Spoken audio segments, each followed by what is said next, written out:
Здравейте, аз съм Юлия Кварчилкова от J-Home недвижими имоти и днес ще направим една много интересна тема. Е ли всяка част на центъра еднаква и когато търсим в идеален център, има ли места, които могат да ни очароват повече от други? Заповядайте сега на една разходка. В момента се намираме на Севастопол.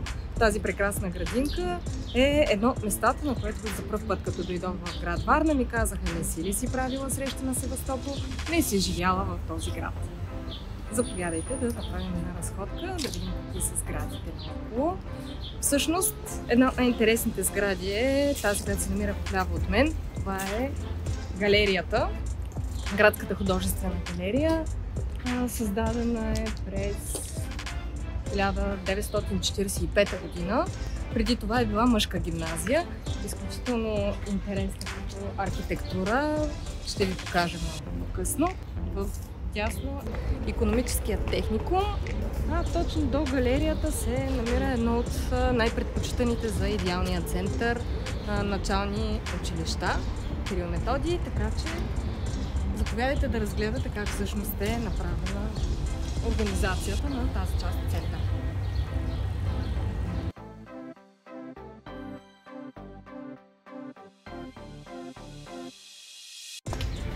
Както виждате, тротуари има, но за да се ходи на високи топчета се изискват определени умения. Това игрище е любимо не само за учениците от училището. Всеки следобед е пълно с деца, които играят на баскетбол, на тенисна маса. Така че не е вярно, нашите деца не са само пред компютрите. Играят и обичат да спортуват. Тази част на улицата е моя любима, не само защото се намира в атриума, който е дясно нас, но и защото е най-близо до представата ми за добре устроена улица. Имаме си тротуар, който е достатъчно голям, малко зелени площи, велоалея, улица. Нещо, което според мен създава едни доста големи удобства за всеки, който живее в района. Важно условие, когато говорим за инфраструктура.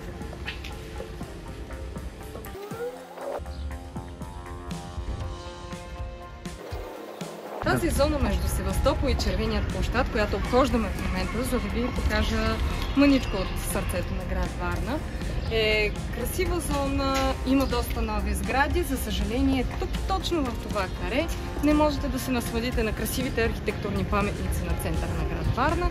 Ще ви покажа съвсем скоро в коя зона всъщност можете да ги видите и кои от тях всъщност са поддържани и са красива гледка и кои имат нужда от реновация, за да могат да бъдат естетически свързани с съвремието ни.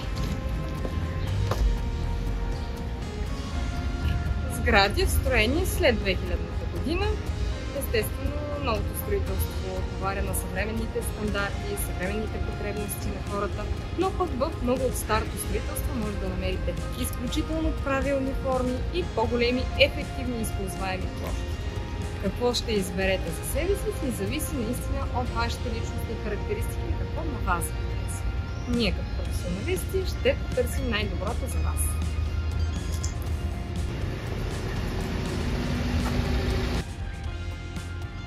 Всички обичаме новото, красивото и модерното, но няма как и няма зона в града, в която да не се натъкнем на тази гледка.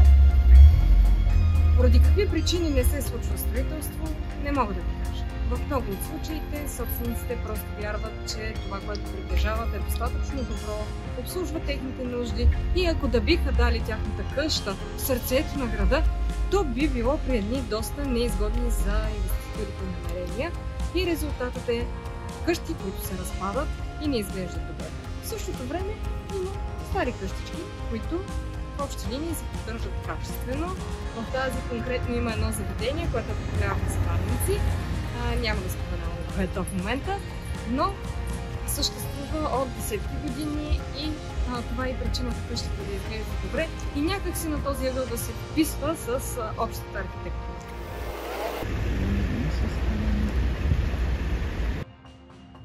Много слънце днес, но това зад мен е младежкият дом на град Варна, който след ремонта, между другото, наистина изглежда доста интересно и впечатляващо. В него се провеждат уроци за всякакви танци, което е прекрасно за децата, прекрасно за родителите. И като локация е изключително удобно, защото оставяте детето на тренировка и отивате да пиете кафе, което е идеално и много удобно, казвам го като майка.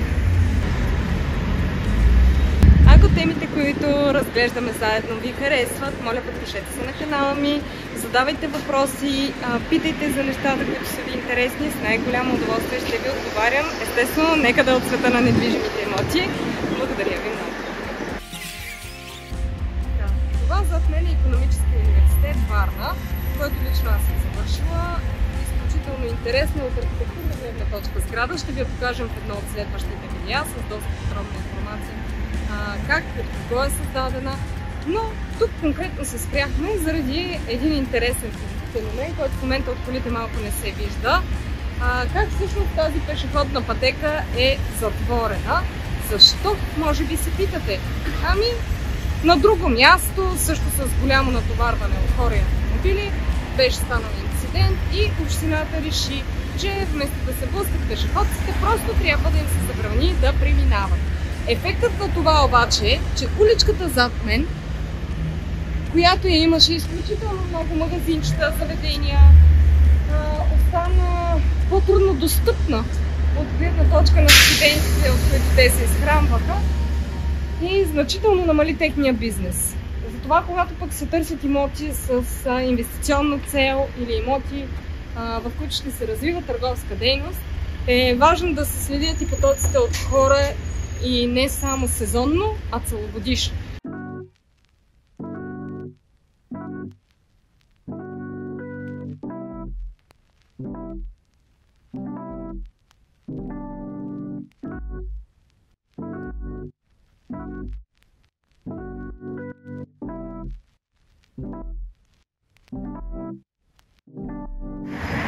Искам тук да обърна внимание на нещо, защото много често старите сгради биват пренебрегвани заради неогледния вид и наистина доста години повечето не бяха поддържани, но забележете тази сграда, която е само на няколко годинки, и сградата от другата страна на улицата, която по старата врата може да разберете всъщност на колко години е и колко добре и приветливо може да изглежда само с една изолация и нова боя.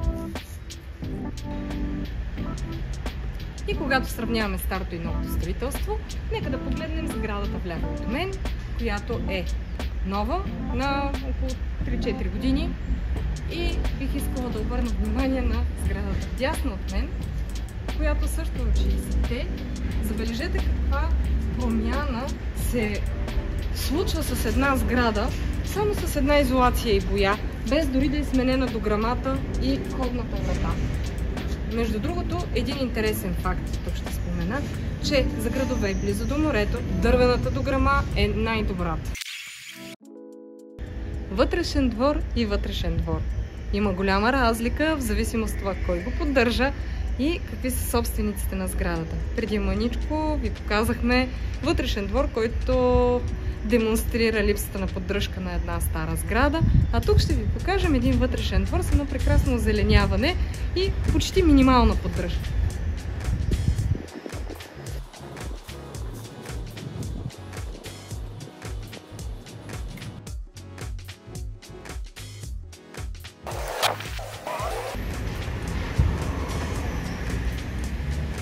И за тези, които обичат аромата на чимшира, ето този двор е съхранил доста от тях.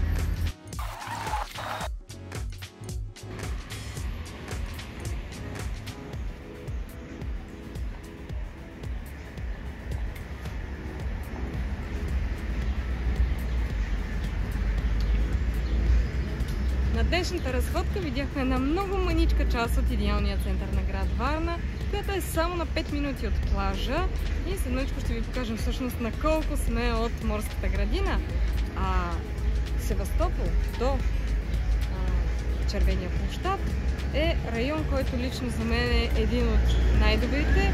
Естествено, има някои свои недостатъци, основно заключването към търговските обекти заради прекъснатата пешеходна пътека, все пак развиваме бизнес, и няма пазар за свежи зеленчуци и плодове, а само малки магазинчета. Хубавото е, че ако идвате от друг град, и не знаете, в Варна магазините работят и в неделя, т.е. няма да останете гладни, а на улицата, на която се намираме в момента, има доста заведения за хранене. Надявам се видеото да ви е било интересно и ако имате въпроси или бихте искали да споделите нещо интересно за този район, вашите лични впечатления, моля, подпишете се на канала, поставете лайк и ще очаквам вашите коментари. Още веднъж, аз съм Юлия Курчилкова, беше ми приятно и до скоро!